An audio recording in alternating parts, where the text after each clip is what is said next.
होता है उस अनाज को खाने का काम, अपने पेट भरने का काम व्यापारी भी करता है, किसान भी करता है, कर्मचारी भी करता है, और सत्ता में बैठे हुए एमपी, एमएलए, विधायक, सांसद और तो इस देश का प्रधानमंत्री भी इस किसान का बोया हुआ अन्न खाता है। और लोग कहते हैं जिसका खाओ उसका गाओ।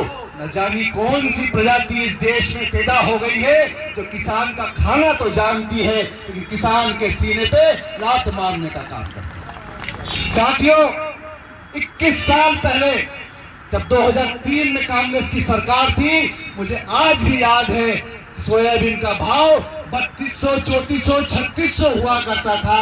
और आज 21 साल बाद 18 साल की सरकार शिवराज सिंह सरकार की हो गई, मोहन मामा की हो गई, और तो और उमा भारती भी चली गई, लेकिन आज भी किसानों की भाव जो है वही कहीं ना कहीं 3800, 4000 का हुआ। अभी अजब सिंह दरबार कह रहे थे कि 3200 या 2200 सोयाबीन बिकी है।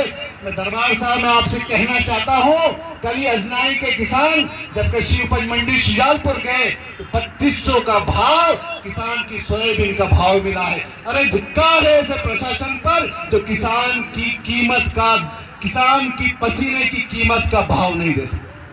और एक बात कहना चाहता हूं, जो चारों तरफ मंचों से लोग सुन रहे हैं, चाहे भाजपा के लोग हो, चाहे कांग्रेस के लोग हो, चाहे पसीना बहाने वाले किसानों की संतान हो, किसान की सिर्फ एक ही जात है, जो पसीना बहाता है वही सच्चा किसान है। वो जो किसान के पसीने की कीमत नहीं जानता वो किसान की औलाद होने का तमगा अपने साथ नहीं रखता। मैं तो आश्चर्यचकित रहा पिछले दिनों जब इंदौर गए। अंग्रेजों का शासन काल मैंने सुना था कि अंग्रेजों की शासन काल में दमन ऐसा होता है, किसानों को मारा जाता है, व्यापारी को मारा जाता है, आम जनता के साथ ऐसा व्यवहार किया जाता है जैसे देश में आतंकवादी घुसाए।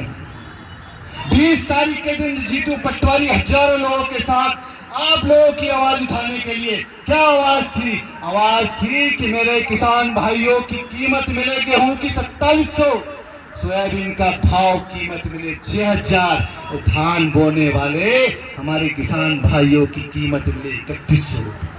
क्या गलत मांग थी? अगर गलत मांग होती तो आप सब लोग आज भरी दोपहरी में हमारे साथ खड़े होंगे।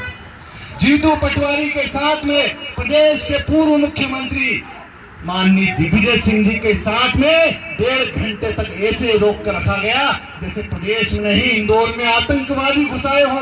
किसान की औलाद को आतंकवादी समझने वाला प्रशासन धिक्कार है। लेकिन मैं कहीं ना कहीं शाजापुर के प्रशासन को धन्यवाद देना चाहता हूं, इस परिवार के लोगों को धन्यवाद देना चाहता हूं। कहीं ना कहीं आपके रगों में भी किसान के पसीने का खून दौड़ रहा है, कहीं ना कहीं आपके मन में भी किसान के प्रति सद्भावना है। मैं आपको प्रणाम करता हूं, धन्यवाद देना चाहता हूं भाइयों कि यहाँ से जाने के बाद आप कहीं ना कहीं उसी किसान का पैदा हुआ अन्न अपने पेट में पहुंचाते हैं, जो गले में जाता है, जो दिल में जाता है, जो पेट में जाता है, तो मन में भी ये भाव पैदा होता है कि किसान के साथ अन्याय हो रहा है तो उसके साथ भी खड़ा होना चाहिए। बहुत सारी बातें हमारे पूर्व वक्ताओं ने कही, मैं तो सिर्फ ये कहना चाहता हूं कि आज व्यापारियों का संगठन है, आज हमारे बस एजेंट का संगठन है, आज हमारे डॉक्टरों का संगठन है, लेकिन सबसे भोला जो आदमी है, जो सबके पेट भरने का काम करता है, उस किसान का कोई संगठन नहीं है। इसलिए संगठन नहीं है, हमारे मुखिया लोकसभा के राजन मालवीय जी यहाँ पर मौजूद हैं, जो हर समय चाहे देवास हो, चाहे इंदौर हो, चाहे शाजापुर हो,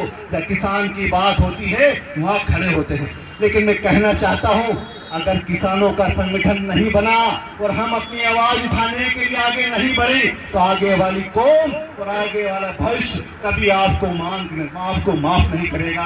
रामवीर सिकरवार जी के नेतृत्व में, कांग्रेस के हर उस व्यक्ति के नेतृत्व में जो कांग्रेस परिवार का सदस्य है, जिसके मन में किसान के प्रति भावना है, जिसके मन में किसान के पसीने की कीमत है, उसके साथ खड़े रहने का काम कांग्रेस करेगी। और आने वाले समय पर ब्लॉक कांग्रेस कमेटी के अध्यक्ष जी और हमारे जिला अध्यक्ष जी के साथ में यह अवगत कराना चाहता हूं, कांग्रेस का पूरा परिवार आपके साथ खड़ा है। जहां जहां किसान का पसीना गिरेगा, कांग्रेस का हर कार्यकर्ता खून बहाने का काम करेगा। बहुत बहुत धन्यवाद। जय हिंद, जय भारत।